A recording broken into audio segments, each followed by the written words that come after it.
Hello, Masters. Today we are going to talk about the nitty-gritty of how to start loving yourself. So in the last video, we talked about the real reason we're afraid to love ourselves, which is that we are afraid that if we start to love ourselves, external love is going to go away, that we're going to become bad, wrong people that other people don't like because we're not living in alignment with what they want us to do. And again, we're afraid too that it's going to make us these selfish people that, right? So then our eternal reward is taken away. Our karma is bad. We don't get to go to heaven. We didn't sacrifice ourselves enough for others, and therefore we get punished on some other level, right? So again, we're still operating from selfishness when we think we're being benevolent, trying to be good people.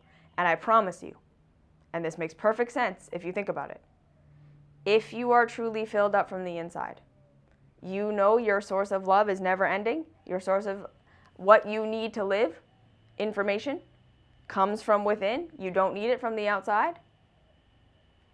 Is that going to make you more or less benevolent? Like if you really think about it, if you don't feel like you are lacking, you feel like you have what you need, are you going to be a selfish person or are you going to be a loving person? And this is the thing. All these things that the spiritual teachers teach, how to love others, becomes natural. It's just an outpouring of who you are because you're no longer loving to get something. You don't have to try to get yourself to love. When you're loved up from the inside, you are naturally loving. It's not something you think about. You don't have to try to be that way. It's just who you are. It's the outpouring. It's the flowing from the overflow of your cup. Okay? So the biggest thing with practicing self-love is going to be facing the fear that comes up when we come up against this. So this is the big thing.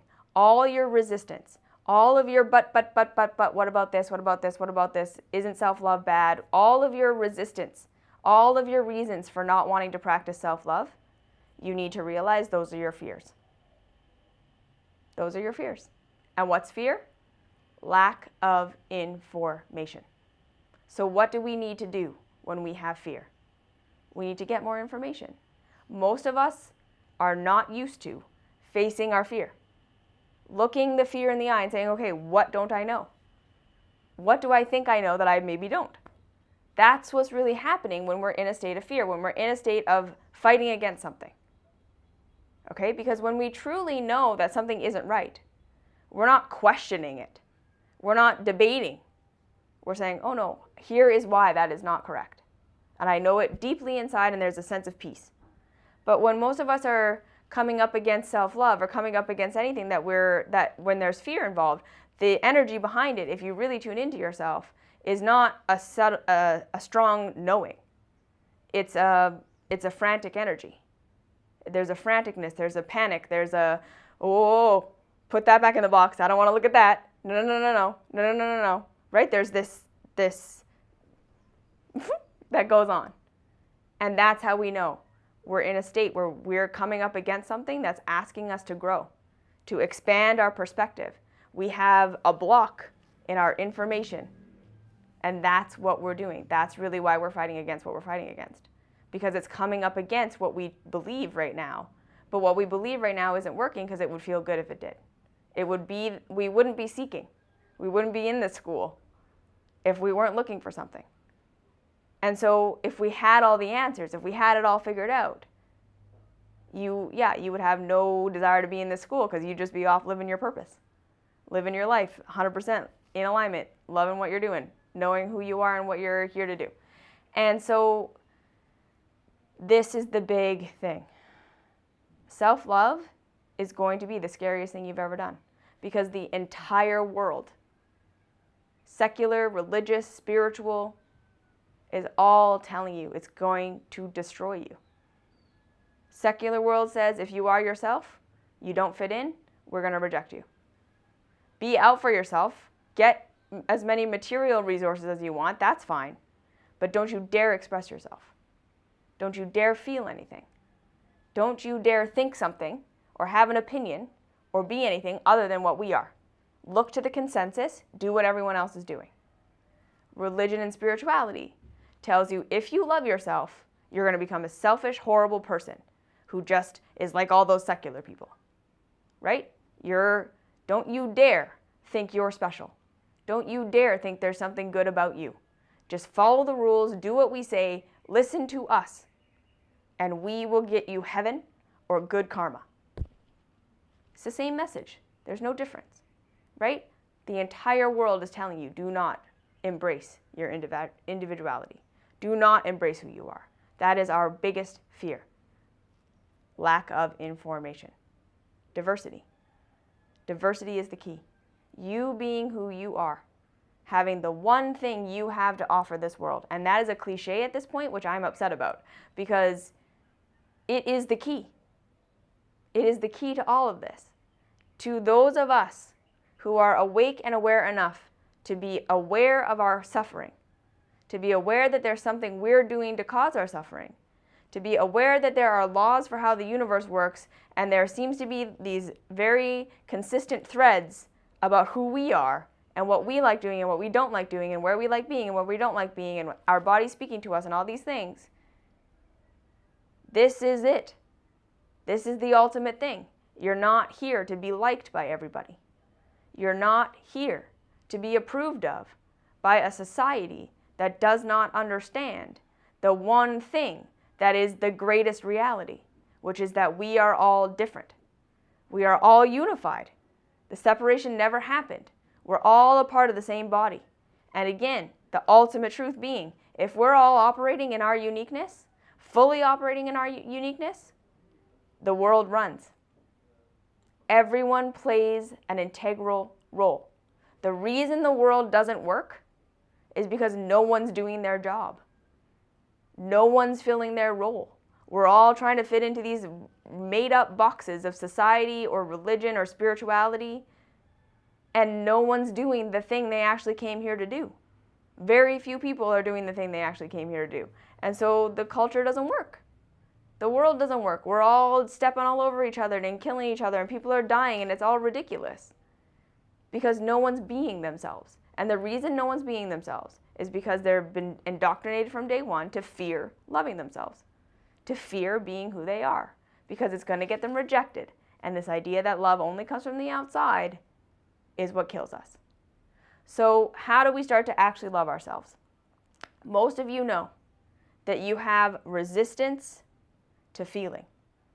Most of us have had such strong emotional experiences in our lives of rejection, of pain, of sadness, of all of these really, really harsh negative emotions that we're either consumed by our emotions and led by our emotions in a way that's not constructive, or we've completely shut them down and we live in our heads and we're all logic and no heart, or we're just bleeding heart, right?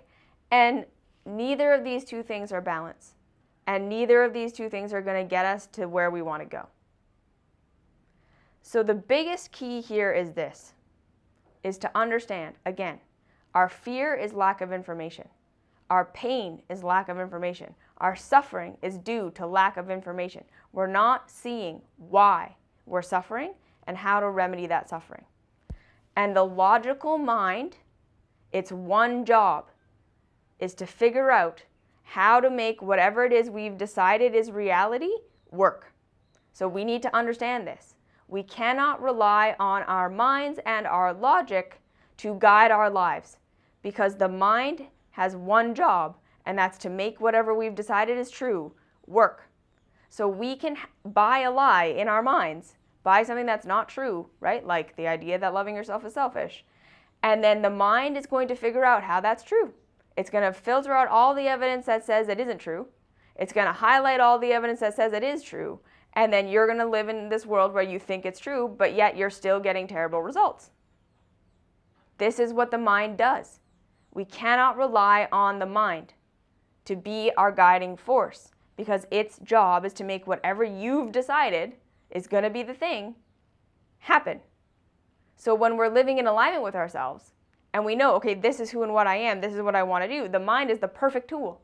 It knows how to make it happen, right? It knows how to bridge the gap between the dream, the imagination, the spirit, and the physical, where we actually live, what we need to do in real reality to make our dreams come true. And that is the point of a life experience that is ecstatic, is to fully know yourself and then to be able to express that. So the mind's job is to figure out, once I know who I am, how do I express it? How do I make it happen? How do I figure out what to do to make this a reality? But if we let the mind lead, it's just whatever it's been told, it's just going to say, okay, well, let's make that work. So what this means is we need to start relying on our emotional body, on our feelings, for the information of who we are and what we're here to do. So this is going to not make sense to a lot of people, and that's okay. But I'm going to tell you this. Your feelings, your emotions, what you feel in your body and in your emotional state has 10, 20, 30 times the amount of information that you can gather with your mental mind. Literally, exponential amounts more information about who and what you are, who and what the reality is, than your mind does. People often ask me, how do you know what you know? Did you read a lot of books? Did you listen? No. How I know what I know? I have sat with my body and my emotions for longer than most people have worked. I do more being with my emotion and gathering information in my unknowing. Okay, so here's the two things. When I am in a state of fear, I don't rush to figure out what the answer is based on all the stuff I already know. I say, okay, I'm in a state of fear. I don't know something. That's first and foremost the scariest thing that most people will ever admit to. I'm in a state of fear because I'm facing a problem I don't know how to solve. I don't have the answer. I sit with that fear. I sit in the unknowing and I relax into it. Because the truth is, within that fear, in that feeling, in that anxiety, in that sadness, in that depression, everything that comes up, in the panic, in the not knowing how to fix the thing, within that emotion is the answer. And there's no way that I can convince you of this. You're going to have to try this for yourself. Okay? And don't worry. I've attached 2 meditations that are going to teach you how to do this down below. Okay? But I'm wanting you to understand. The reason we go into our feelings is because in our feelings is the information our logical mind does not have access to yet. So by sitting in the feeling, when we sit in our emotions, in our sadness, in our fear, in our anger, in our all of the things that we have, in the panic and the anxiety, when we're in the body that's super uncomfortable, we don't want to be here. All those emotions, when we sit inside of those things, don't resist them. We just learn to be with them. We are with them, with them, with them. All of a sudden, magically, seeming as though by magic, the mind becomes aware of the answer. Everything you've ever wanted to know, everything you've ever needed to know is within your emotions. It's in your anxiety, it's in your fear, it's in your sadness, it's in your anger.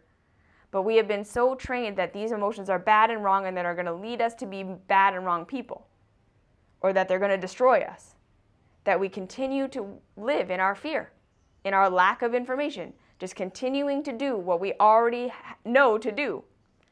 Most of us are in the crazy 8 cycle, right? We have a problem in our lives. We think we know how to fix it. We do that for a little while. It doesn't work. We swing to the opposite thing. Do that for a little while. That doesn't work. Swing back to the opposite thing. Do that for a little while. It doesn't work. Swing back to the We're just doing what we know both times over and over and expecting different results. It's not going to work. But again, it takes facing the fear, sitting in the unknowing, sitting in the discomfort, sitting in those negative emotions that we learn. And it's the same thing with all of our body stuff. Like everything we're projecting something onto, the pain that we're projecting onto our fat in our body, the thing we hate about our personality, the thing we hate about our lives, the thing we hate about, right? Anything we're having a negative emotion about has information for us. And this is the key that turns us into masters. When we are the master that can say, absolutely everything has information for me, especially the things that feel terrible. I am not going to turn away from the things in my life that feel terrible. I am not going to try to fix the things in my life that feel terrible. I am not going to try to get rid of the things in my life that feel terrible. I've been doing that for my whole life. It's not working. I'm going to lean into these things. I'm going to feel them. I'm going to be in the discomfort. I'm going to be in the pain. I'm going to be in my body. Why? Because in there is all the information I need to become the person I'm here to become, to heal the wounds, right? All that pain are your past traumas. This is how life I thought was supposed to go, and here's how it actually went. You still don't understand how life actually went and why it went that way. We go into our pain because in going into the pain, we integrate the actual understanding of how reality works. And when we have that, we can create beautiful lives for ourselves. Because when we know how the puzzle works, we can work within it. When we don't know how the puzzle works, we can't create what we want to create. We can't be who we came here to be. And that's why we're feeling pain. That is the true root of suffering. We're not being ourselves because we don't know how the structure works. We don't know how we work. So we can't express. That's why we're in pain. It's not really because of your body. It's not really because of your job or your spouse or whatever it is in your life that you think is hurting you. That's information. That's teaching you, okay, this is how you think reality works. It's different from how reality actually works. That's why you keep trying to do what you're doing and not getting the results you want. When you truly understand how reality works, you're going to try something and it's going to give you the results that you want. Simple. And you'll know why, because you know how it works. And you're only going to get there through sitting with your negative emotions. You already have all the information. This is the true key of self-love, because remember, love is information. It's all inside of you, in your pain, in your trauma, in your emotions, in your fear, in that negative space of I don't know. I don't know what the answer is. I've been fighting against my body fat. I've been fighting against my relationship. I've been fighting against trying to figure out my job thing. I've been fighting with the money thing my whole life. I've never been able to figure it out. So maybe it's time that I sit with the unknowing. Maybe it's time I sit with the massive anxiety that comes up when I do that, with the fear, with the anxiousness, with the sadness, with the depression, with the crushing feelings. These big, horrible, we've been running from them for our entire lives, feelings. That's what's going to save us. That's where the answer is. That's the answer. That's the solution. It is not the thing that's taking you down. It's the thing that's trying to lift you up. The thing that's taking you down is you resisting that. It is your resistance to your emotions. That is you resisting the information that would allow you to become the person you're here to become. That would allow you to live the life you want to become, you want to live. That will give you the opportunity to use your mind to figure out how to make it happen. But mind has to come second. We sit in the emotion. We don't know why it's there. We don't know what it's trying to tell us. We admit that. But we start to say, okay, I'm just going to start to believe that my emotions have information for me. That my feelings have information for me. That it's scary and I've been told my entire life not to go there. But maybe I need to go there. So we sit with whatever we hate. And instead of trying to fix it, we feel it. And it's going to feel terrible. I promise you it's going to feel terrible. But it's going to feel terrible for a reason. And then eventually it stops feeling terrible. Okay, but we have to start this practice. So you have 2 meditations down below. One is getting you to visualize, and the second is getting you to feel. We're all afraid to be in our bodies. We're all afraid to be with this pain. We're all afraid to be with these emotions. This is how this works. This is not easy. Okay, this is why this is a mystery school for masters. Nobody said this was going to be easy. You're going to hate it. I promise you you're not going to like it. I promise you it's going to be hard. It's going to feel like it's ripping you in half. Do it anyways. Figure it out. Give it a 30-day trial. And if it doesn't change your life, quit. It's fine. But at least try. Okay? It's the feeling.